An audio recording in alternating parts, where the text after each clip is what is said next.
Well, good afternoon. First of all, you should know that the Secretary General was late because of me. I take the blame. Second of all, I do think it's appropriate to thank the incredible hospitality of the people of New York City. Some of you know I lived in New York, went to school in New York, love the people. But as somebody who has lived here as a civilian during UNGA, it is no fun. In fact, in 2008, I had already won the nomination, was a month away from my election as president, and had full Secret Service, and I still couldn't get through the traffic and had to walk 3 blocks in order to get into the building. That's how bad it was. So it is tough, but the people of New York, we want to thank you for doing what you do, because you are such an incredible city. I've already given a long speech today. I'm going to be very brief. As host nation, I want to thank all of you for your commitment to our work. Nobody works harder and truer to the spirit of the Charter of the United Nations than our Secretary General, Mr. Ban Ki-moon. And so I want to publicly thank him for his tireless work on every issue, from Ebola to climate change to violations of human rights to armed conflict.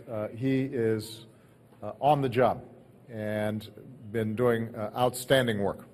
I also want to recognize the thousands of men and women of the United Nations who give meaning and action to all the words that we politicians produce during the course of General Assembly meetings and Security Council meetings. Oftentimes, they operate outside of the limelight, but if it were not for their dedication, hard work, and sacrifice, then this would just be a debating club. And so we want to thank very much all the employees and staff of the United Nations, not just for helping to facilitate this meeting, but for what they do all year round. Thank you very much.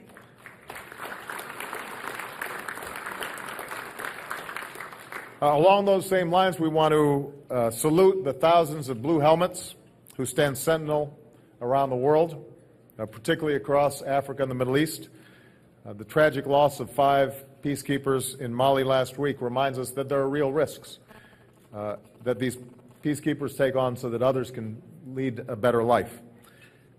We salute the United Nations aid workers who are on the front lines of humanitarian efforts in Syria, delivering comfort and support to civilians battered by civil war.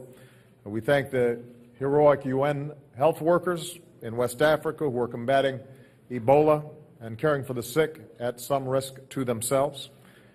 These men and women from so many of our nations reflect the common pursuit of peace and prosperity. We could not be prouder of their work. They represent what I think the United Nations should be all about.